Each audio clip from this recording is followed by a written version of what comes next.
이렇게 촘촘하게 미리 짜여진 시나리오대로 위기를 대응하면 나의 감정에 휩쓸린 투매나 목적 없이 기다리기만 하는 영원한 관망이나 팔기만 하면 올라버리는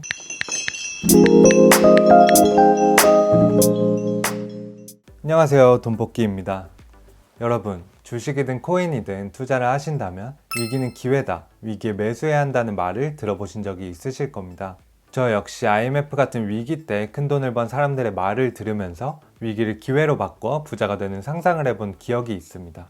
그래서 코로나라는 위기가 왔을 때 저는 아무것도 하지 못했고 기회는 그냥 날아가 버렸습니다. 저는 위기에 사야 된다는 것을 알고도 기회를 잡지 못했는데 이제 보니 처음부터 알고 있던 게 아니었습니다. 질문 하나 드리겠습니다. 여러분, 위기에 사야 한다고 하는데 그래서 위기가 무엇이고 또 언제인지 정확히 정의할 수 있으신가요? 그래서 그 위기가 오면 무엇을 살 건지 정해 놓으셨나요? 제게 이런 질문을 던져주고 심지어 답까지 알려준 언제든 위기를 기회로 바꿀 수 있는 사람이 있습니다. 바로 이 돈의 시나리오라는 책을 써주신 김종봉 대표님입니다. 김종봉 대표님은 코로나가 시작될 때 본인의 전 재산을 대표님의 말씀을 빌리면 지난 10년간 번 돈과 앞으로의 10년의 미래마저 모두 투자했다고 하십니다. 저는 위기를 기회로 만든다는 것은 전 재산을 투자할 만큼의 확신, 그 이상의 확신이 필요하다는 것을 느꼈는데요. 그래서 이 책에서는 위기는 뭐고 왜 이런 위기가 발생하고 이런 본질적인 얘기들은 치워버리고 다 떠나서 우리는 어떻게 해야 다음에 위기가 올 때 확신을 가지고 잡을 수 있을지 그 방법에 대해 이야기해 줍니다. 즉, 위기에 확신을 가지고 살 수 있었던 비법인 이 시나리오를 만든 모든 과정을 설명해 줌으로써 이 책을 읽은 독자 한 명 한 명이 투자에 대한 자신만의 시나리오를 만들 수 있도록 그 길을 알려주는 책입니다. 이제 그 위기를 기회로 만든 비법인 반토막 시나리오에 대해 말씀드리겠습니다. 이 반토막 시나리오는 위기가 오면 언제, 무엇을, 어떻게 사고 팔아야 할지를 구체적으로 계획해 놓은 각본입니다. 이 시나리오의 시작은 이렇습니다.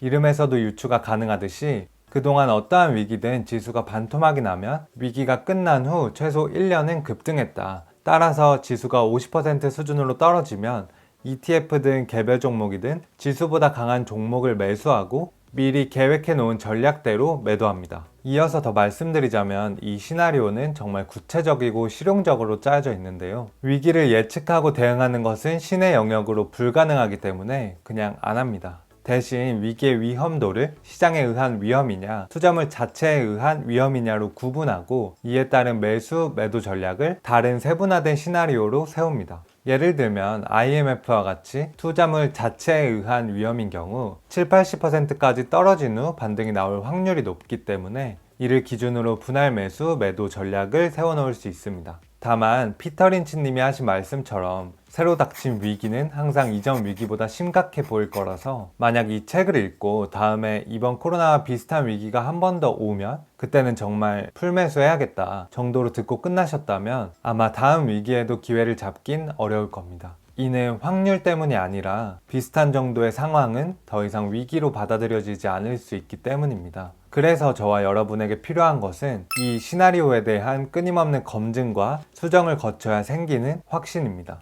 이렇게 촘촘하게 미리 짜여진 시나리오대로 위기를 대응하면 나의 감정에 휩쓸린 투매나 목적 없이 기다리기만 하는 영원한 관망이나 팔기만 하면 올라버리는 그 보이지 않는 법칙 때문에 수익 실현의 기회를 놓쳐버리는 그런 상황들에 대해서 대처할 수 있게 되고 적어도 같은 실수를 반복하진 않을 수 있습니다. 제가 지금 말씀드린 상황들은 사실 위기에만 해당하는 것들이 아니라 투자를 할 때마다 매일 맞닥뜨리는 상황들입니다. 사실 위기에 대응하는 방법 하나에 대해서도 반토막 시나리오 뿐만 아니라 금이나 채권을 사거나 혹은 인버스와 같은 해칭을 이용하는 등 위기에 대응할 수 있는 수많은 시나리오들이 있습니다.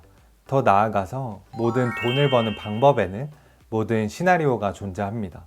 저는 주식이든 부동산이든 큰 돈을 번 사람들의 인터뷰 영상이나 강의들을 많이 보는 편인데 이들 중 누구도 어떤 사람의 말을 듣고 사서 부자가 됐다 혹은 전문가에게 맡겨서 부자가 됐다 이런 사람들은 한 명도 없었습니다. 이런 부자들은 알게 모르게 모두 직접 공부하여 만든 자신만의 시나리오를 가지고 있다는 공통점이 있습니다. 그래서 이 책에서는 최종적으로 나만의 시나리오를 만들어낼 수 있는 방법을 전달하는 데 목적이 있습니다. 이 자신만의 시나리오를 가지기 위해 국제 증시가 어떻고 금리가 어떻고 이런 모든 분야를 섭렵하는 전문가가 될 필요는 없다고 하는데요. 대신 한 가지 재료, 작가님은 지수를 선택하셨지만 심리가 될 수도 있고 인문학, 테마, 트레이딩 기술 등 돈이 되는 한 가지 재료를 깊게 파고들었을 때 바로 이 시나리오를 만들 수 있다고 합니다. 목표를 설정하고 나의 상황을 진단하고 시나리오를 작성하고 시나리오를 평가하며 지속적인 수정을 거쳐야 최종적인 나만의 시나리오를 하나 만들 수 있습니다. 지금까지 대략적인 책의 내용들을 말씀드렸는데요. 결국 투자도 저희가 겪었던 많은 시험 문제들처럼 찍든 풀든 정답을 고르기만 하면 장땡이지만 유독 투자에 있어서만 정보를 바라고 요행을 바랬던 제 모습에 반성을 하게 되었고요. 책 한 번 읽었다고 문제를 다 풀 수 없는 것처럼 투자에 있어서도 내 것으로 만들어야 가치가 되겠구나 라는 마음을 좀 다잡을 수 있었던 것 같습니다. 다만 이 투자라는 것은 사실 저희가 문제를 선택해서 풀 수 있다는 장점이 있기 때문에 그런 의미에서 이 책은 파이널 적중 문제집이라기보단 공부법 자체를 알려주는 기본서인 것 같습니다. 저는 지수를 파고들어서 시나리오를 만들어내는 자세한 과정을 읽으면서 투자를 공부하는 것에 대한 방향을 잡을 수 있었는데요. 아마도 구독자 몇 명 없는 제 영상까지 찾아보시고 여기까지 이렇게 시청해주신 한 분 한 분은 이미 저보다 큰 인사이트를 가지고 있으실 거라는 생각이 듭니다. 그래서 지금까지 겪으셨던 많은 경험이나 공부하고 알게 된 지식들에 대한 확신이 조금 부족하다고 생각되신다면 이 책을 읽으시길 추천드리겠습니다. 추가로 유튜브에 있는 많은 대표님의 인터뷰 영상에는 지수를 이용해 종목을 선정하는 구체적인 방법 등을 또 알려주시니까 책을 좋게 읽으신 분은 인터뷰 영상을 보는 것도 좋을 것 같습니다. 저도 다음에는 제 시나리오를 공유 드릴 수 있도록 더 많이 책을 읽고 공부하고 경험해 보도록 하겠습니다. 긴 영상 봐주셔서 감사합니다.